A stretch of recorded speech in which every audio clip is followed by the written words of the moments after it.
Bonjour et bienvenue dans cette nouvelle série de vidéos sur la géométrie sacrée. Nous allons avancer pas à pas pour tenter de comprendre les anciens bâtisseurs. La racine carrée d'un nombre est la valeur qui, mise au carré, permet de retomber sur le nombre dont on a extrait la racine. Nous l'avons vu précédemment avec racine de 2, racine de 3 et racine de 5, au chapitre 5, 6 et 12. Un moyen très simple permet d'extraire la racine de n'importe quel nombre. Voici un autre exemple avec racine de 7. Au départ d'une unité 1, en vert, tracez une droite dans le prolongement qui vaut 7 unités, en rouge, puis, grâce aux arcs de cercle de rayon 8, depuis les extrémités, et la verticale en jaune qui coupe 8 en deux parties égales, tracez le cercle qui passe par les deux extrémités de cette droite 1 plus 7. Ensuite, tracez la perpendiculaire à cette droite passant par 1, ou plutôt tracez la parallèle à la droite verticale, grâce au procédé ci-dessus à droite avec AC et AB. La verticale depuis la droite de départ jusqu'au cercle vaut racine de 7.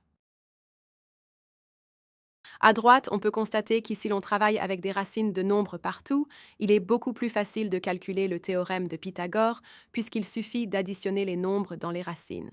Le carré de l'hypoténuse égale la somme des carrés des deux côtés. 1 plus 7 égale 8, 7 plus 49 égale 56 et 8 plus 56 égale 64. De cette manière, il est possible de trouver rapidement, à la règle et au compas, la racine carrée de n'importe quel nombre, même élevé. Mais voyons d'abord d'autres exemples simples. 2 plus 2 égale 4, 2 plus 3 égale 5, et ainsi de suite jusqu'à 3 plus 6 égale 9. À noter que racine de 2 fois racine de 3 égale racine de 6, tandis que 2 fois racine de 3 vaut racine de 12. Conclusion, avec deux droites parallèles distantes de 1, on peut trouver la racine carrée de tous les nombres, en suivant nombres pairs à droite, nombres impairs à gauche. D'abord la diagonale du carré, puis la hauteur de l'hexagone, puis 2 qui vaut racine de 4, ensuite racine de 5 qui vaut la diagonale du rectangle de 1 sur 2, comme nous l'avons vu dans le chapitre précédent, et ainsi de suite jusqu'où l'on veut. Et cela fonctionne aussi avec une base 2 au lieu de 1. Autre petit exemple, j'ai cherché à extraire la racine carrée de 43.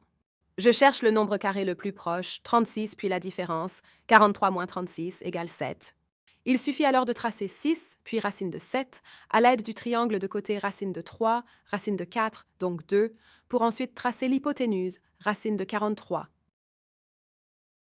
La diagonale d'un cube vaut racine de 3 puisque la diagonale d'un carré vaut racine de 2 et que l'on s'éloigne d'une unité, donc avec une simple grille cubique, avec un espacement d'une unité partout, on applique la même opération que précédemment avec les deux droites parallèles distantes de 1 et chaque fois que l'on rejoint deux sommets, on obtient la racine d'un nombre entier.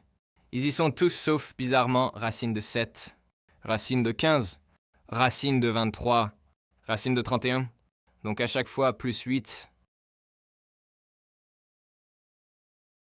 L'ordre des vidéos est important pour bien comprendre toutes les notions de géométrie présentées. Dessinez un maximum pour mettre en pratique votre savoir-faire. Bon visionnage et bonne recherche graphique. Merci d'avoir regardé cette vidéo. À bientôt sur notre chaîne Sacrée Géométrie. N'hésitez pas à partager, liker ou laisser un commentaire.